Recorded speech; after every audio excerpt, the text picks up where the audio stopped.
Hello, this is Russell from Tones of Evil. And you're listening to Capes and Lunatics. This episode of Capes and Lunatics is brought to you by Tweaked Audio. Get awesome headphones, go to tweakedaudio.com and use the coupon code Southgate to get 30% off, free shipping, and a lifetime warranty. Or you can get there through the link on our website, southgatemediagroup.com. This is Luca Perich, and you're listening to the Capes and Lunatics podcast. Diggity dank.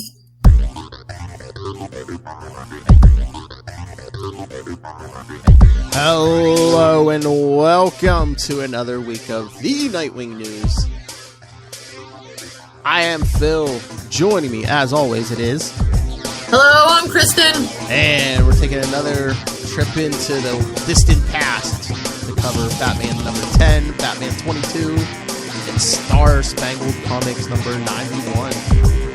I think we're all in the 1940s, right? Pretty sure, yeah. I mean... The only one that maybe wouldn't be, 1949 I was is... going to say, they mentioned 1949 in the Star Spangled, so yeah. So yes, all these... So Star Spangled is after the war, the other two are, I think, during the war. Well, definitely Batman 22 is. Yeah, Batman number 10 is as well. 22. So yeah, talking the 40s tonight. Alright, before we start, did you get a chance to read Titans Academy number 1 yet? No, I haven't, but that's okay. Tell us.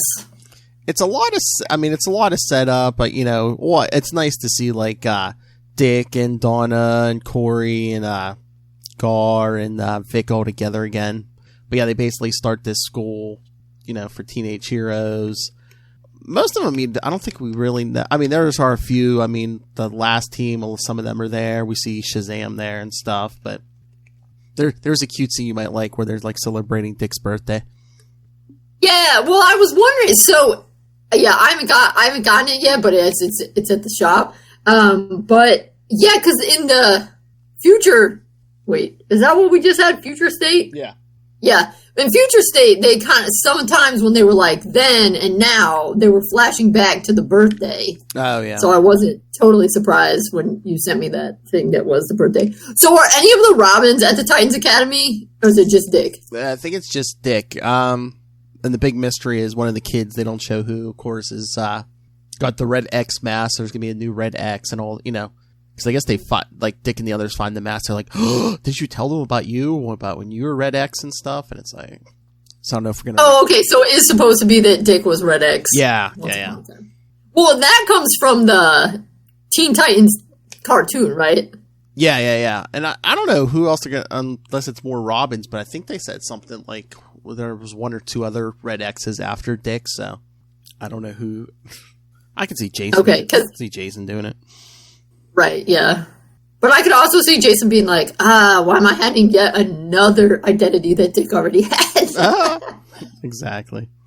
But yeah, because in the Teen Titans cartoon, they never really reveal who is Red X. Mm-mm. And doesn't Robin fight Red X at one point? I thought he wasn't he Red X? Oh yeah, maybe he was. I don't know. I didn't watch all of those ones. I'm not sure. I've watched it, but it's been a while. Oh yeah, like early mid 2000s. Yeah. So maybe he was Red X. Oh, maybe I can. All right, I'll Google it real quick. I mean, obviously he was supposed to be. Was Robin Red X? Red X is a former villain identity which Robin temporarily used as part of an undercover operation. The identity was later assumed by a mysterious anti-hero whose real identity remains unknown. Okay, so yeah, there was both. Mm-hmm. So yes, it looks like he was in that episode's Mask, and the real name was Dick Grayson formerly, and the second user is unknown. So yeah, he was Red X in that one of those times when he was with Slade, I think, right? Yeah. Slade. Slade. It is fun to say. They are correct. All right. So, do you want to jump to these issues? For sure. All right. So, again, since number 10 and 22 have a lot going on, we can't talk about we can't talk about all of them. But obviously in number 10, the one we want to talk about is the first one. Oh, the owl that time forgot. Yeah, because that's the one that's Dick's birthday. Although Speaking of Dick's birthday. That's right, it was earlier this month. And we were just talking about it in Titans Academy, yes. Oh yeah, that's right. Dick's birthday. Yeah, although Dick's birthday has been a couple different times also, because I remember reading in one of the older things that they, like, I don't know, in the 70s, one of the encyclopedias, that they said that Dick's birthday was November 11th, 11/11, but kind of like the armistice. But definitely since Crisis, they've had his birthday be the first day of spring. Exactly. Which actually is a little tricky because the first day of spring sometimes varies. I know. But it most often seems to be March 20th, so that's what it was this year, so. Well, again, it's like, just like how old are they? That always slides too. Right, yeah, exactly. Exactly. Yeah. And I think that's cute because, then it's like, oh, his mom called him her little Robin, and then the nickname. Exactly. Which is cuter than just like, oh, I randomly chose this name Robin out of a hat just because of Robin Hood. Exactly. All right, so, yes, Dick's birthday in Batman number 10 is internet famous because it's so weird. And the opening part, I mean, then it becomes weird in a different way, but... You mean because he starts with him in bed sleeping and Bruce wakes him up with a spanking? Yes. Also, though, the narrative is creepy. Across the calm face of a sleeping, unsuspecting lad falls the dark shadow of a groping hand. Steely fingers clamp tight on the boy. A strong hand rises, falls, slaps sharply against yielding flesh. Who wrote this? Oh, no. Joseph Green wrote it. I just looked. So yeah, it's famous because it's definitely in the modern world has a very high WTF quotient.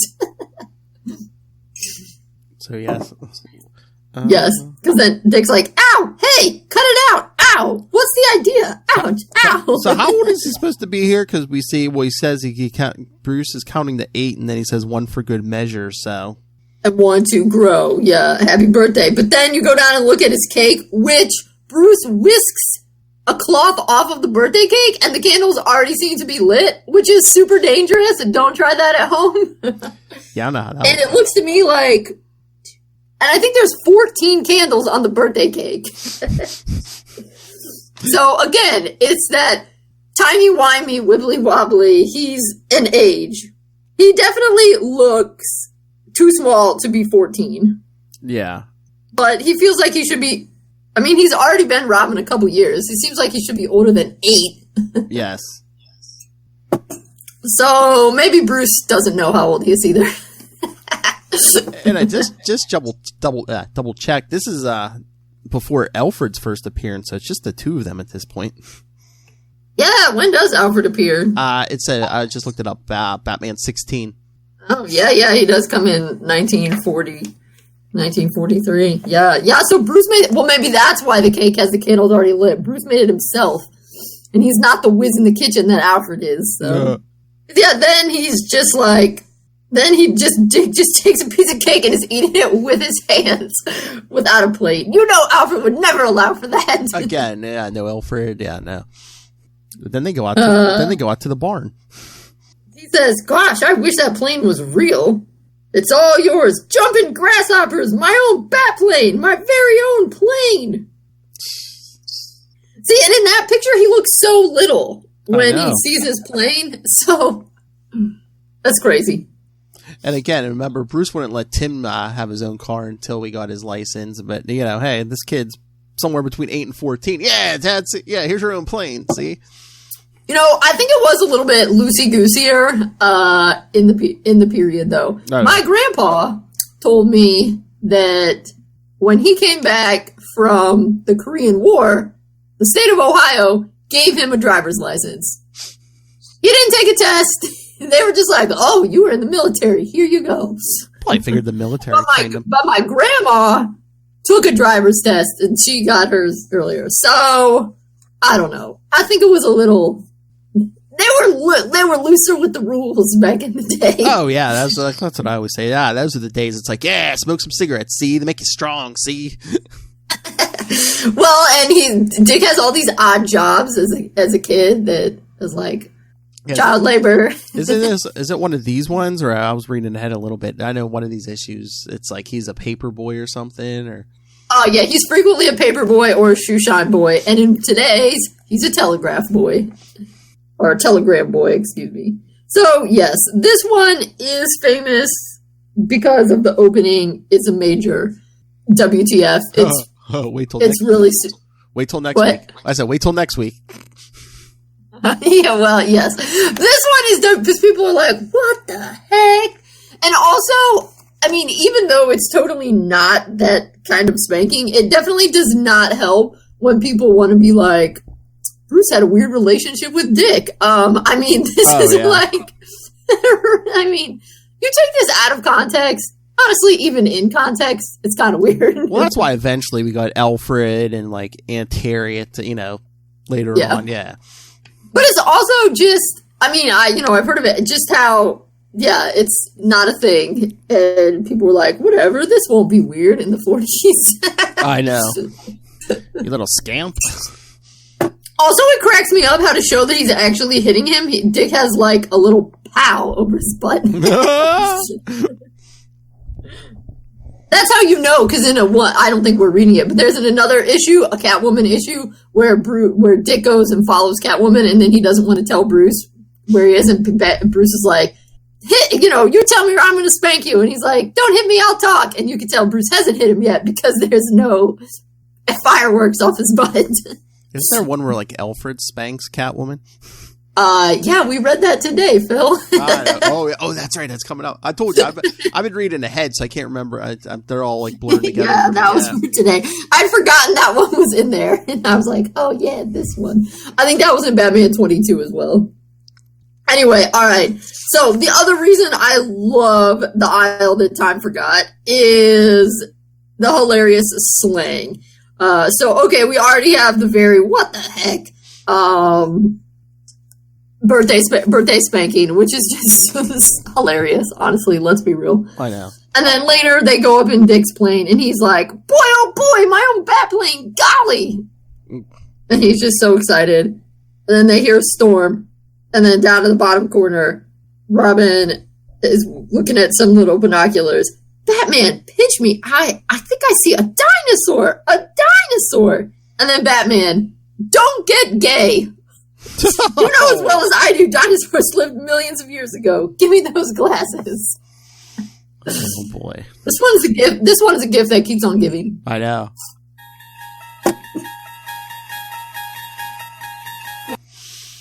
Exactly. I had no idea that gay could be used in that way. But also, I was proud that in the 1940s, Batman was not a young Earther. He's like, the Earth is millions of years old. So anyway, then Batman's kind of funny because Dick keeps being like, I saw a dinosaur, and he trips, and Batman's like, that's what you get for telling lies. Thought I saw a dinosaur. I know. I saw a dinosaur. But, joke's on Batman because, there is a dinosaur. There is a dinosaur. Dick says, wow, the dinosaur! I was right! And at least Batman has the courtesy to say, I'll make my apologies later. Yeah, so Batman and Robin are fighting a T-Rex. That's right. So what? T-Rex. Bruce ties him around his neck to a tree. Yeah, that's pretty dramatic. He says, wow, what a lizard! And then what? There's a bunch of crooks on this island. Yup. They tie Batman up, and then they're carrying away Robin and some woman. Batman is being crushed slowly by a giant boa constrictor. Yep. Oh, no. Until someone shoots the snake in the head. I know. Batman's like, ooh, that's awesome. Thanks. But whoever it is doesn't come out. Mm-hmm. He's like, who's playing? And then another part, Robin wakes up and there's a saber-toothed cat behind him. So he climbs up a tree and he's, Batman, a tiger has me treed. And then Batman's like, out of my way! Robin needs me! On my way! Coming, Robin! He just punches that guy. And then I love this, Robin up in the tree, kicking at the cat, and he's like, I'm warning you, you better scram before the Batman gets here. It's too funny. He's like, Batman's gonna get you! But he's right, because Batman does get him. Batman pulls his teeth out, and he's like, hey! That's weird. But yeah, this is so weird. Dinosaurs, a phony saber-toothed tiger, a crazed professor with an army of cavemen, a pretty girl, a fellow who slugs us for saving his life, and this big guy who saved my life. It's a puzzle. The strangest puzzle I've ever encountered. But then somebody said, yeah. See the woman and some man at gunpoint. Yep.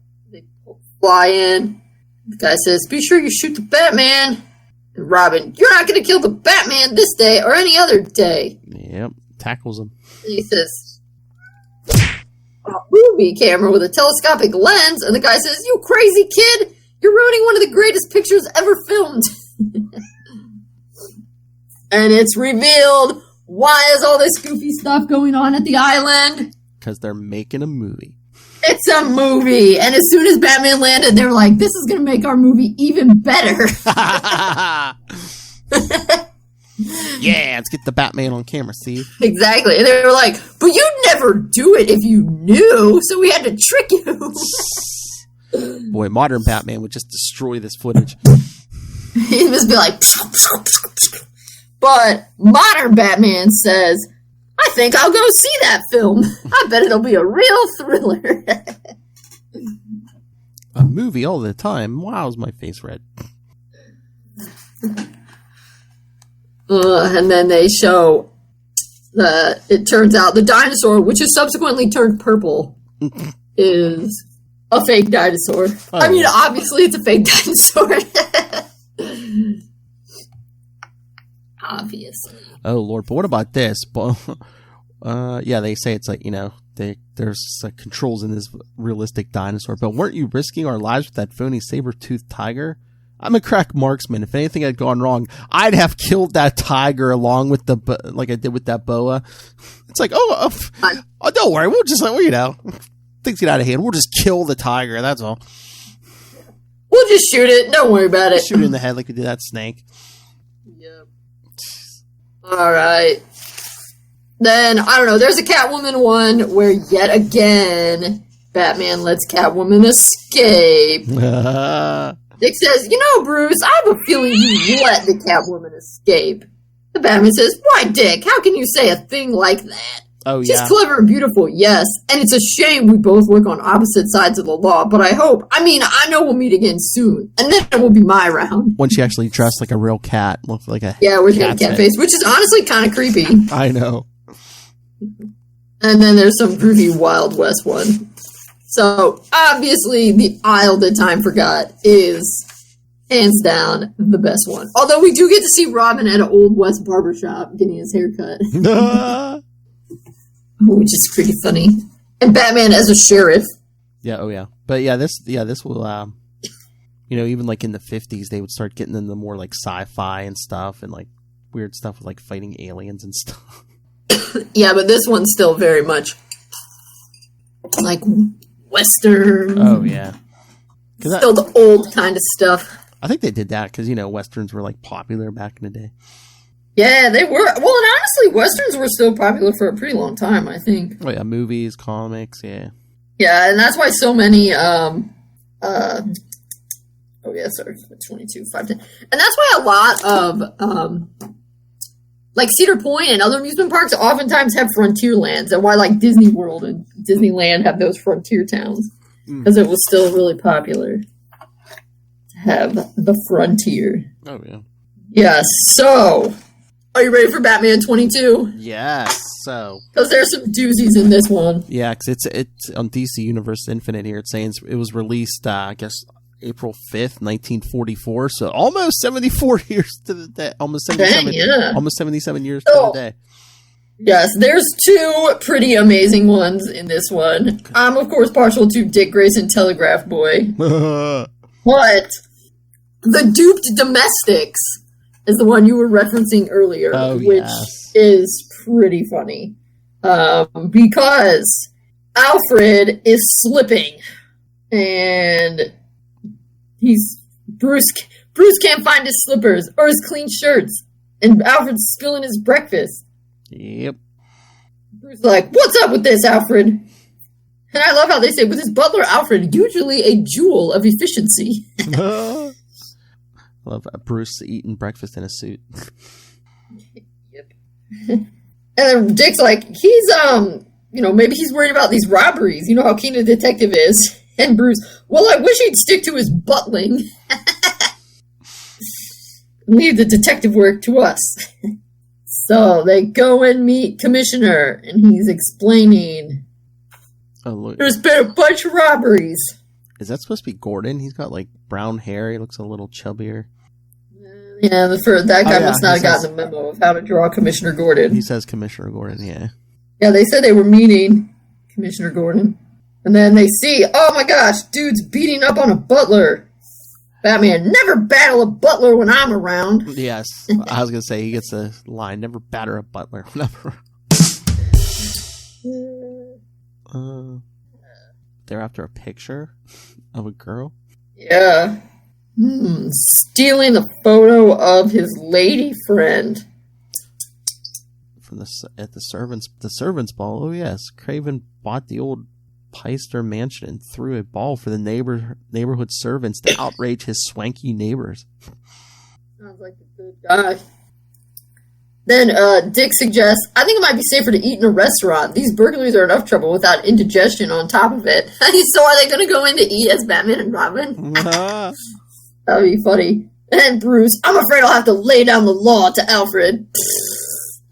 Yeah, I'd like to see that. That's some big talk there, Bruce. Some big talk. And then we see why.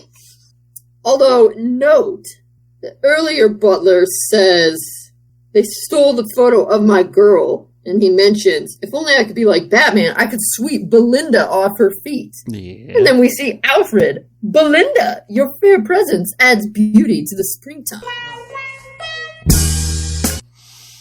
That seems suspicious. He says, I mean, I suppose Belinda was kind of a common name, but you don't know the Batman. Belindas in one comic story? Yeah. I think it's a clue. So then Alfred is trying to impress Belinda. He says, I'm afraid of the Batman. Or, I'm a friend of the Batman. Do you want to meet him? And Belinda says, I don't believe you. Mm-hmm. So in Batman 66 fashion, he goes home and puts on a Batman costume. That's right, because Bruce just has an extra one laying in his dresser. Yeah, I know. And he puts one on. And then he goes, you must be Belinda. My very dear friend Alfred told me I would find you here. Yeah. It says, oh, Batman. Oh, Batman. And then all of a sudden, they're beating up Batman. The false Batman is cunningly caught, and the beautiful Belinda reveals herself as that ruthless queen of roguery, the Catwoman! Gasp. And then Dick says, let's go check out Alfred's room, and they find poetry. And he mentions Belinda's feline grace, and that's let Bruce know, Belinda is the Catwoman!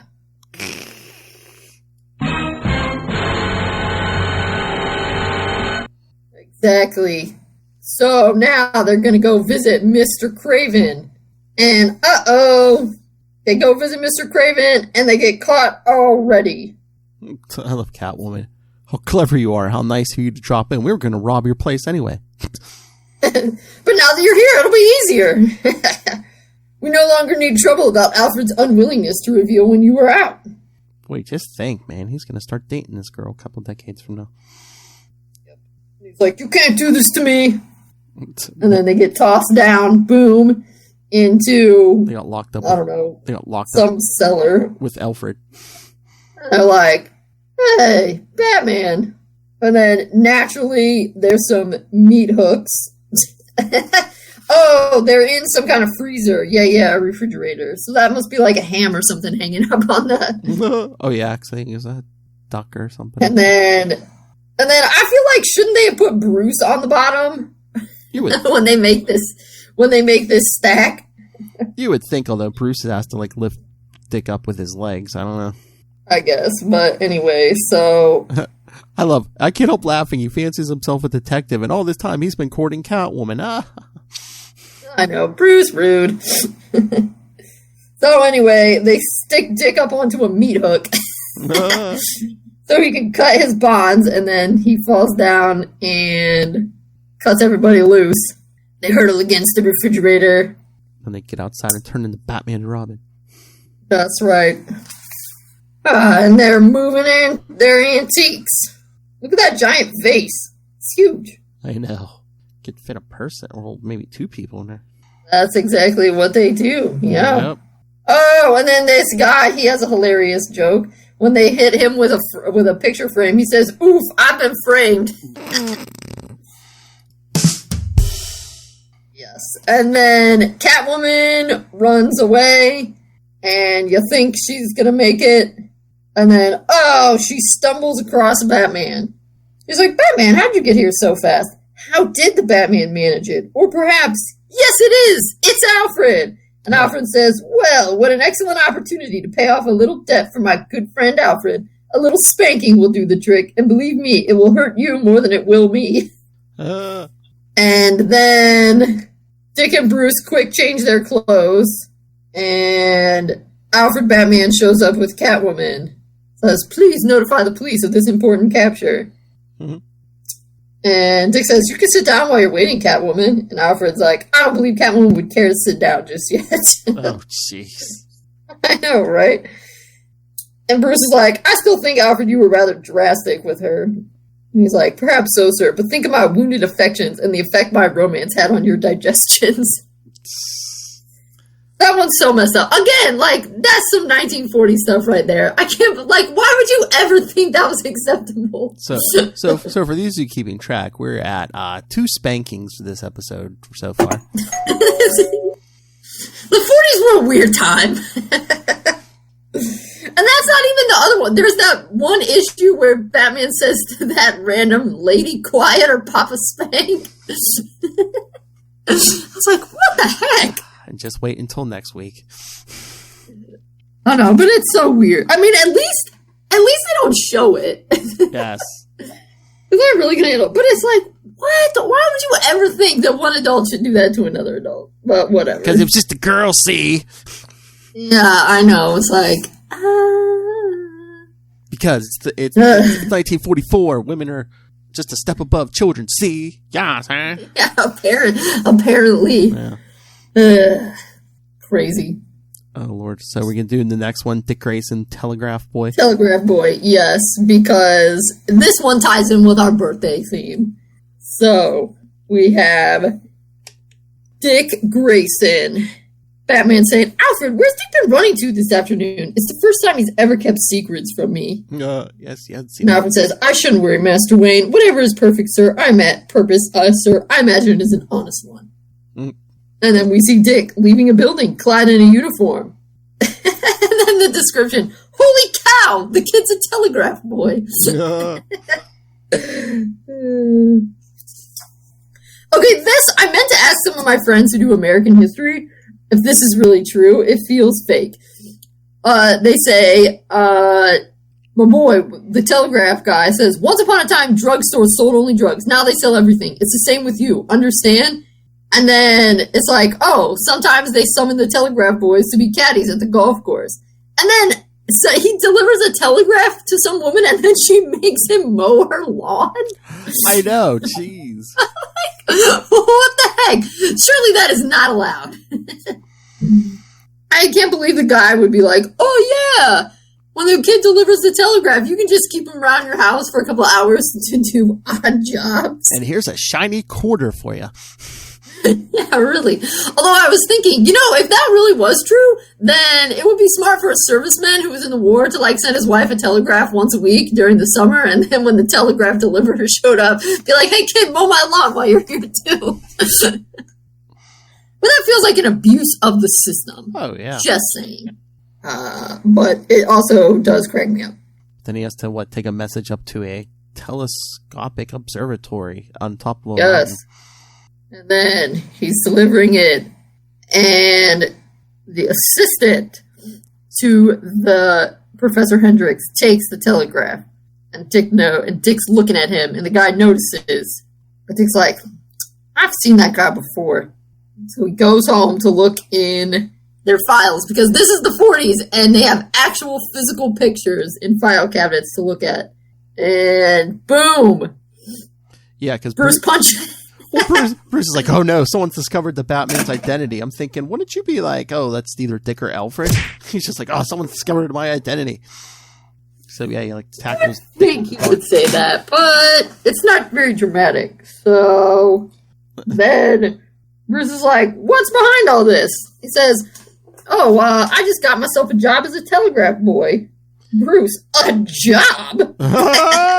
You don't need the money. You don't need the money. I give you an allowance. Besides, here we go again. Besides, you've got homework to do. That's right. And crook hunting in your spare time is like, "Bruce, I just can't explain right now. Besides that, it isn't really important and compared to what I've just learned." So then he says, "Okay, I found him, Mike Optic." How convenient that the guy's working at an observatory and his last name is Optic. That's on theme right there. Mm-hmm. And then so they go speeding up to the observatory, and this is hilarious. Batman says, "What do you look so worried about, Dick?" "Well, gee, I'm on my lunch hour. I've got to get back soon or I'll lose my job." Too funny. But then I guess we see the real scientist is captured. Yeah. Who would have thought? Then they start a fight. The Ghost Gang. Yeah. I like this. Meanwhile, Dick's sliding down the telescope, and I used to think sliding down a banister was fun. It's canon! People would love to have Dick slide down the banister in fan fiction. And look, it's based in some reality. He mentions he liked to do that. Yeah. Woohoo! But then they're like, "Quit hopping around, you monkeys, or the professor gets it now." And he's like, "Don't mind me, Batman, just keep punching." "Sorry, Professor Hendricks, but I like you alive. And where there's life, there's hope." Some deep stuff right there. Batman's also a philosopher on the side. I was going to say, just imagine this with Adam West's voice. "Okay, Mr. Rat." That is such an Adam West quote. "And where there's life, there's hope." Now imagine Christian Bale saying that. "Okay, Mr. Rat." "Where there's life, there's hope." And you'd be like, no, that doesn't even make sense coming from you. "Where's the trigger?" So, it turns out they've been using this telescope to read people's lips. So, he swings over to the bank. "Oh, they're going to transfer $200,000 at 3 o'clock today." And then they're going to try to burn Batman and Robin and the Professor to a crisp by the old trick of magnifying the light, like reverse ways through a magnifying glass. And the best part. I mean, you said Optic, but who's the guy reading the lips for the gang? Deafy. Yeah, Deafy. Jeez, guys. Painful sometimes. Painful. But Batman, uses bounces the light off so he can burn his ropes free. Hope I don't get a hot foot. Yep. Oh no, he uses it to control the telescope's driving clock, fuse the wires, and cause the short. And then I guess they just managed to get out of the things.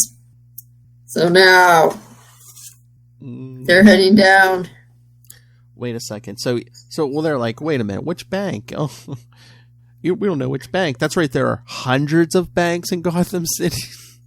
I mean, Gotham's supposed to be a big bank or a big city, right? I guess. you know the rules of comic books. They have whatever they need. So Gotham has as many banks as it needs. And they find them at Acorn Bank. And then I love this. Quiz time and no answer to the $64 question. Inflation. I think by the 70s it was the $64,000 question. But in 1944 it's only a $64 question. Then they say, hold it, Commissioner, he won't talk. And then Professor Hendricks says, we're atop a high mountain and you're in my rocket ship. I'm taking you to the moon. He's like, I want to go home. Why'd you have to take me along? To punish you. I have nothing to live for back on Earth. Your henchmen have disgraced me by using my observatory for criminal purposes. Perhaps if I could recover the loot, locate Optic's hideout. He's like, it's in the warehouse on Perich Street. Let's go back to Earth. Yes, they tricked him into thinking they were using a spaceship.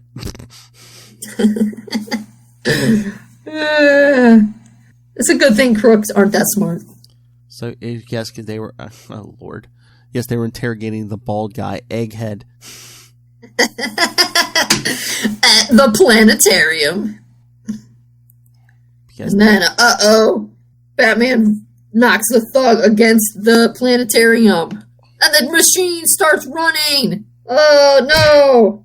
Now they're almost being hit by meteors and planets. Ah! Yes, because Dick knocks the one guy into the sun, I guess. An eclipse of the sun, and you. Yes. Hilarious. Hilarious. And the professor's even getting in on it. New worlds are opening up for me. I've never engaged in fisticuffs before. Worlds collide and die as death suddenly looms over Batman. And then he's like, no, look out, that meteor. What? Made you look. Oh, from now on, Optic, you're going to be looking up at the stars through prison bars. That rhyme. And then the case is officially closed and another is open. Dick says, honest, Bruce, I promise I'll quit my job today after I deliver one more telegram. Just one more, please. Okay, just one more, and then it's back to homework for you. No. Still later, at home, Bruce's thoughts are dark and troubled. Could it be the kid is jealous of Batman and trying to work on cases alone? Such drama. I know. But instead, it's a singing telegram for Bruce Wayne. Happy birthday to you. Happy birthday to you. Happy birthday, dear Bruce. Happy birthday to you. And then my favorite line of the whole thing. Happy birthday, Bruce. That's why I took this job. I'd spent all my money on war bonds, so I had to earn some to get you this gift. Oh.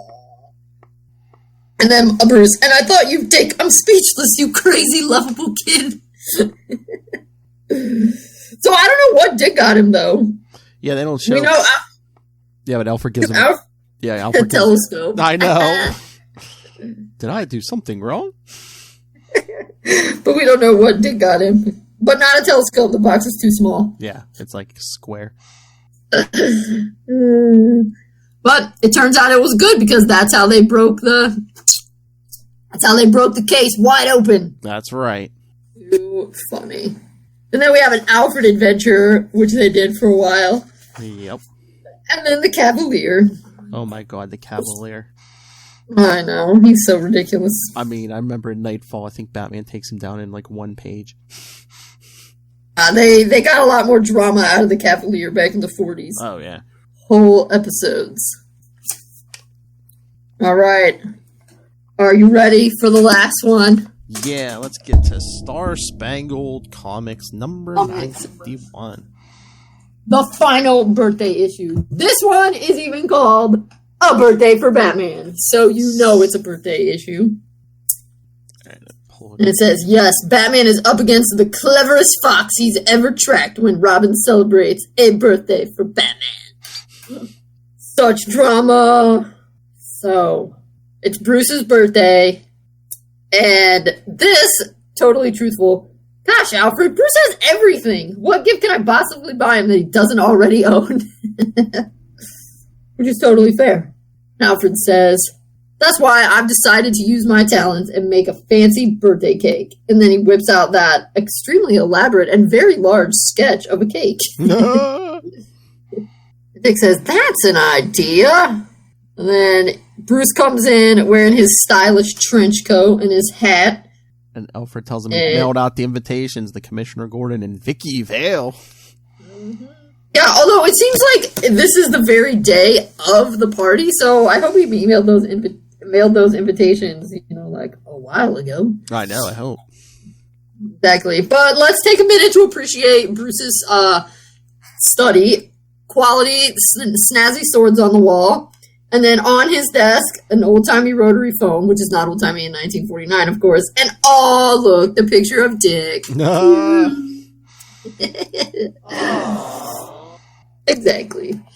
So then we have 2 notes. So obviously I love this one because first, Dear Bruce, inside this envelope you will find your birthday gift. Love, Dick. Aww. So then, Dear Bruce, I know what you enjoy most is hunting that most dangerous game, the criminal. So I've decided my birthday gift to you shall be a manhunt. Only I'll be playing the criminal. I've stolen something from our trophy room, and I defy you to arrest me before the party begins at 7 o'clock tonight. Happy birthday and happy hunting, Dick. Which is a pretty good present, I would say. So Batman goes down to the Batcave and sees what's missing. A bike. From one of Robin's own cases. And Batman says, he's a very honorable thief, I must say. And it tells us what the plaque says. Bike used for jewel smuggling by the fence. Cracked by Robin, January 1948. Right, so I believe this is probably a story from earlier in... But it's not in this issue. It must be. It's not in this book. It's in the first one. But I believe that is from an earlier one. All right. And then, hilarious Batman. So Robin thinks he can escape me in a mock-game manhunt. Well, when I find him, I'll sentence him to eat 4 big slices of my birthday cake.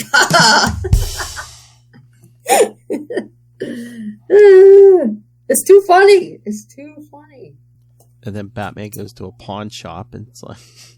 The guy's like, yeah, I remember that kid tried to pawn me a bike, but naturally I refused. And Batman's thinking, yeah, because Dick made his first mistake. It's against the law for minors to pawn things.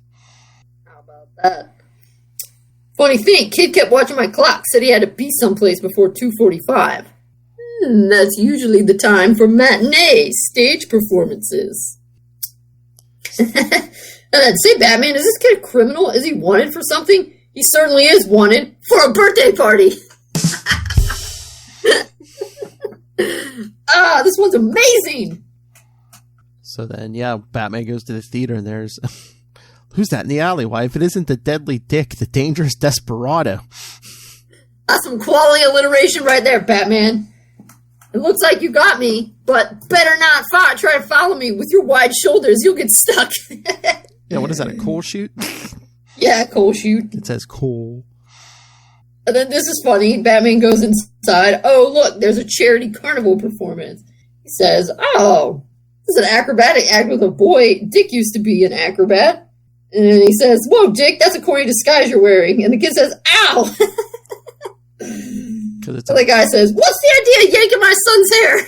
How ironic, it's a redhead. Is it Jason? I know. We don't know the kid. We don't know the kid's name. And Batman's like, I'm sorry. So then we see... The Headless Wonder. Kept alive by pure oxygen. Oh, why that's Dick.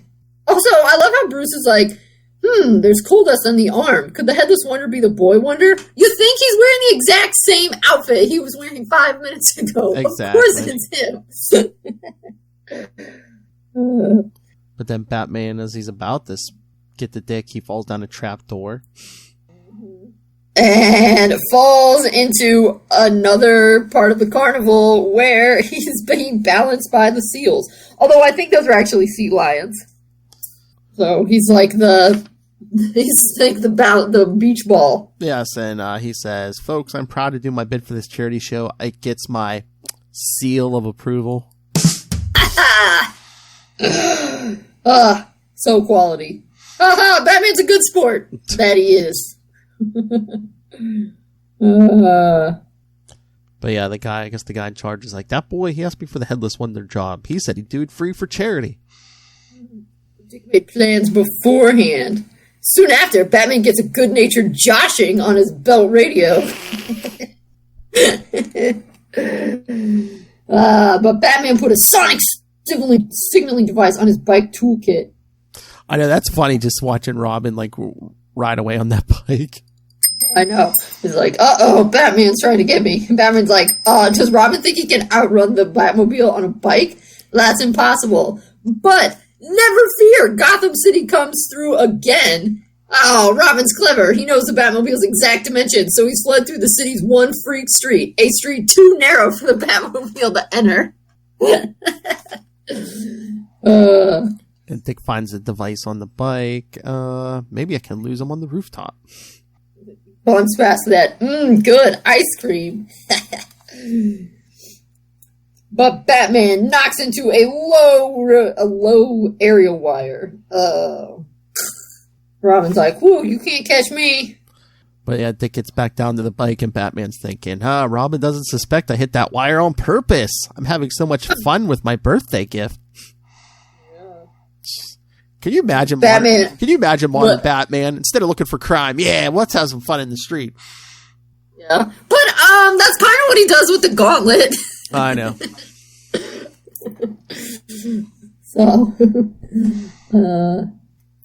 So then, though, some random crooks knock Batman on the head. And then Robin's like, funny, the Batmobile's still there. Maybe Batman really hurt himself on that roof. I better go back and see. And he sees Batman locked in a cold room. As a criminal, I wouldn't free Batman, but as Robin, I would. What can I do? And Batman sees, a sharp nail. Perfect. Batman is sending a telegram. Turns out not. He's Morse just code. messing with it. Morse code, yep. Here's a fact you should know. When you touch the tip of a nail to dry ice, it makes a singing sound, just like a sending set. Whoa. Next time I have some dry ice, I'll have to try it. And Dick, Batman, what's keeping you? Don't laugh too soon, Robin. I'll be seeing you, desperate Dick. And it's a clear night. He's like, why would I have heard thunder? Maybe there was a bowling alley. Right. Waste paper. And then Dick says, let's see. When 500 pounds registers on the dial, the floor scale automatically tilts and sends waste paper down the chute to the bowling machine. I can use my knowledge Batman against him. Batman weighs exactly 189 pounds, so I'll fix the scale to tip at his weight. So then Batman's like, I can see where Robin is, his shadow. Yep. Batman's like, whoa. So it seems, I wonder if Batman did that old thing like where you're behind a couch where you're like making it look. No. Robin gets a closer look and down the chute and he gets tied up. Batman, oh no. Bruce, once I saw the scale, I guessed your plan, so I fixed it up to tip at your weight instead of mine. I lured you out with this rag dummy. Okay, you win. You outsmarted me, but please get me out of here. Plus, it looks like they had to go home for the party anyway, because there it is. And also, why are they cutting the cake from the bottom? That feels, I don't know, with tiered cake. Should you cut it from the top? Yeah, I don't know. It feels like you cut too much from the bottom and it's going to fall over like Jenga. Yep. And then, with our earlier theme, not only of birthdays, but Telegraph boys. Sir, there's a Telegraph boy with a message here for you from Master Dick. Although that guy doesn't look like a boy. He looks like a telegraph man. And he sings, happy birthday to you. I hope your presents were nice. I'd send this in code too if I had nails and dry ice. Batman says, nails? Robin must have tossed that nail into my dry ice trap. Robin made my escape possible. Dick, you're the real winner of the game. And I love how the commissioner and Vicky are just sitting there and she's like, code, dry ice, nails, what does your message mean? And Dick's like, Bruce will know. Yeah. And it's a game. Oh, you wouldn't understand. This is a private matter between 4 people. Myself, Bruce, and then they think, and Batman and Robin. So really, it's only 2 people. I know, but that's another weird thing. They out loud, they say, oh yeah, that's a joke. It's between 4 people, and they say us, and then they think Batman and Robin. Wouldn't Vicky or the commissioner be like, okay, who are the other 2 people? Right, I know. They should just be like, Bruce will get it. It's an inside joke. It's just between us. Oh, okay. They should have said just between us, and then thought as Batman and Robin. Right, exactly. But that one was pretty good, right? Oh yeah. That's probably our best birthday one so far, honestly. Oh yeah, there's a bunch of birthdays this time. Yeah. But Bruce has had twice as many birthdays, so he's older than Dick. Although I think Bruce ages even more slowly than Dick. It's so hard to tell. It's Lazarus Pit water. Well, the thing with Dick is, he's a little kid. Then sometime they put him in high school, but, I mean, well, they're really good. Mm-hmm. I would say honestly, until throughout the 40s. I think he kind of starts being in high school in the 50s, and I mean, definitely in the 60s. But throughout the 40s, they're really good at keeping it super nebulous how old Dick is. You can't tell. And they draw him looking younger than I think they want him to be. Because even that one we did a couple weeks ago, Robin Studies His Lessons, I mean, he looks like he's some little kid. I mean, he wasn't even wearing long pants, and he's studying chemistry and physics and Latin and algebra all at the same time. Like, this is the hardest elementary school I've ever attended. So that's funny. But yeah, it's really hard. Like, how old is Dick? Until 1969, when they're like, he's going to college and he has a draft card, so he must be 18. Up until then, it's like, oh yeah. And then, of course, throughout the 70s, he has the longest semester in the history of college semesters. Again, time moves slower. And then he's 19 for a really long time as well, I would say. They didn't want him to be in his 20s. Exactly, because he was in the Teen Titans. So they're all 19. I mean, I think even when Donna gets married, she's still supposed to be 19. Oh, yeah, I think they even say in that wedding issue that we cover, yeah, they said she's 19, yeah. Yeah. So, and I think that's, 1984, so... Yeah. They're like 18, 19 when they start New Teen Titans. But yeah, then eventually they move it to just the Titans, where they're 20. I don't know, yeah. Like I said, they're doing a good job being nebulous. But of course, it's way easier with Bruce, I think, to be nebulous. Well, like, with the Trinity, well, I don't know, it's easy to... They're the easiest ones to be nebulous about their age, because Bruce inherited his father's company, so he could be, I mean, if you're inheriting a company, you can be any age. Sort of thing. And of course with Diana, I mean, I think sometimes she's basically immortal, so that doesn't matter. Yeah. And Clark has to be in his 20s, because generally, he's a journalist, so you're like, okay, he's out of college, but... Yeah, and I think literally he ages slower anyway, so... Yeah, so yeah, it's interesting with the Robin. But no other Robins so far have grown up quite as slowly as Dick grew up. Oh, yeah. Because he was, we go liberally speaking, I think he's supposed to have been 8 when they first started it. So it took from 1940 till the end of 1969 to go for 10 years. So that's almost 30 years to go 10 years. I mean, and then he aged maybe like 1 year in 10 years. And then he started aging a little bit faster. Well, you think about it, Jason doesn't show up till the 80s. So, I mean, Dick was probably Robin for 40-some years, just him. And then, from the 1980s till now, we've had Jason, Tim, Damien, Steph for a little while. And I mean, even in the 80s, they threw in Perry. Yeah.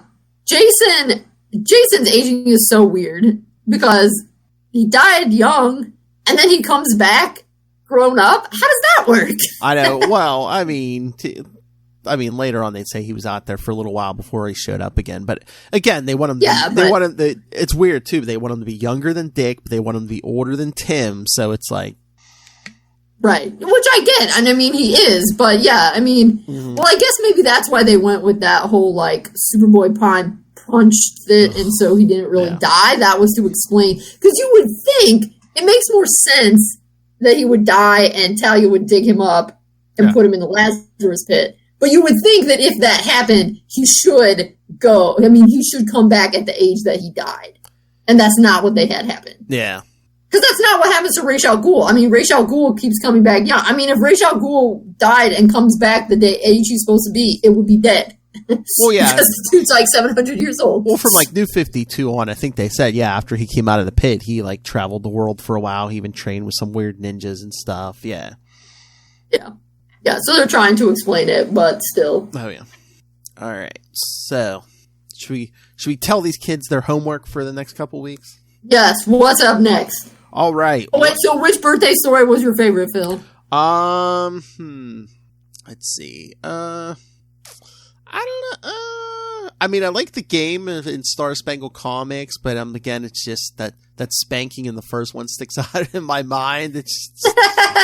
Yeah, that doesn't have to be your favorite. That just has to be the most. What the? I know. I mean, as our friend Ray would say, what the f? That's true. All right. What the F? Probably this last one was probably my favorite. What the F? Why? What was your favorite? Yeah, I think the last one is my favorite. Oh. But I do like, yeah, the what the F quality of Batman What number the 10. F? The weird birthday spanking, and also don't get gay. Dinosaurs have been dead for millions of years. What the F? And how Robin's like, you better stop. Batman's gonna get you. That cracks me up too. Oh yeah. All right. So which one was your favorite? I'd say probably the Star Spangled one. Yeah. Oh yeah. Dick had the most going on, I think, in that story. Yeah. Plus, he says, "This is your birthday present, Bruce. Love, Dick." But in number 22, Bruce does call him a crazy, lovable kid. So that's pretty good. That's right. So they all have their amazing moments. That's true. All right, but yes, next time when we might have a special guest, Lilith Hellfire may join us next time for Batman issue 66. Oh! You thought some of the wording was... The Joker's Comedy of Errors. Actually, there's also another one that's pretty hilarious in that one for different reasons. There are probably two we want to talk about. Mostly the Joker's Comedy of Errors. And then, I'm not sure if it's called Robin the Second, maybe, but it's one where Dick disobeys Bruce, and Bruce is like, I was so nervous. Think about if you had a kid. And then Dick has this dream where he has a kid. Oh, And it's one of those imaginary stories, which always cracks me up when DC's like, an imaginary story. As opposed to Batman stories in general. It's not continuity. They're all imaginary stories. I know. All right, so yeah, next time, Batman 66 from 1951. And then in 2 weeks, Batman 156 from 1963. Robin Dies at Dawn. All right. Was that... Yeah, and then 1, 2, 3. Yeah, then like the month after that, we're going to get some girl power because Nightwing 52, we get the Catwoman team-up story. Then the episode after that, there's those Wonder Woman issues, Wonder Woman 164 through 167 from 2001. Oh, yeah, that's a fun one. I mean, we get a lot of Gotham people in there. Yeah. Then the week after that, Batgirl 1 through 3 from 2009. So the Stephanie Brown Batgirl. Oh, okay, Stephanie. Okay, Yeah. so that's when he's Batman. Okay. And I think that might be the end of the month. Power Girl 17 through 21. Well, no, 17 and 21. So yeah, that's when he's Batman too, right? Yep. Okay. Mm-hmm. So yes, nice. Good stuff coming. Yeah. Heck yeah. So yes, everyone, get on DC Universe. I think it's on Comixology, but Batman 66, number 1. Yeah, Batman 66. It makes you think of the show, but the Joker's Comedy of Errors is extremely internet famous. You'll want to be here for it. Oh yeah, like I said, I think Lilith Hellfire might even be joining us because I was like, it's that one, and she's like, oh well, man.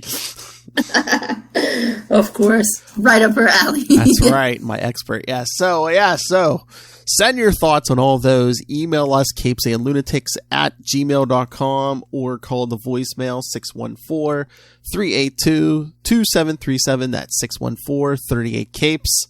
And remember to follow Nightwing News on Facebook, on Twitter.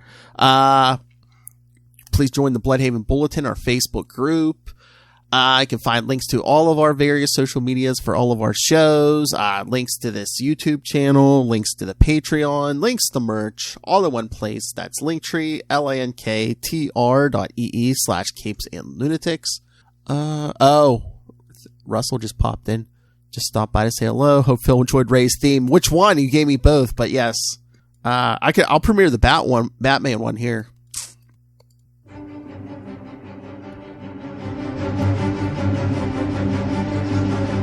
Sausage Man! Sausage Man! What? Sausage. Who's Sausage Man supposed to be? Ray or you? No, Ray. Sausage! Why? Why is he Sausage Man? I don't know. He sent me sausage drops and, I don't know. Lil said something about Sausage Fest. So, yeah, so Russell just ran with it, calling Ray the Sausage Man. It's fine having a sausage fest. I don't know. So, yes, Linktree. But, I believe my response to that is, what the F? What the F? Sounds like a plan, Jan. All right. So, and also, please support our sponsors, Tweaked Audio and Hunt a Killer. Use the code Southgate for both of those for a discount. Then go pick up Pod Life, the book, now in digital and paperback, and the audio version is coming. People are recording their chapters, so go get that. And also, fans of the show, required reading, go pick up Dick Grayson, Boy Wonder. You can get that on Amazon. And when you do, use the link for Southgate Media Group right down there in the show notes. Help us support this show, the network, and that man handing out spankings all over town, Rob Master Doom Southgate. Make it rain, so says Master Doom. Please kick me in the pants. That's from an old Batman story. Why did your eye drift over to my box? All right. So, we did your plug. All right, yes. Come back next time. You will not want to miss Batman issue 66. Joker. It's famous. Oh, yeah. If you know the Joker memes, you know which one we're covering. Again, it's going to bring Little Hellfire out on a Monday night. You know it's going to be good. Comedy of Errors, or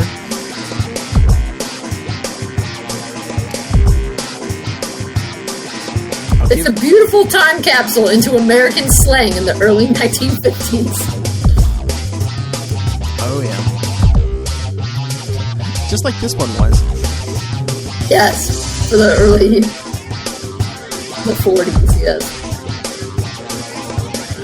All right, Katie. So yes, come back next time. Again, you do not want to miss this one. So join us, same wing time. Same Wing Channel. The Nightwing News.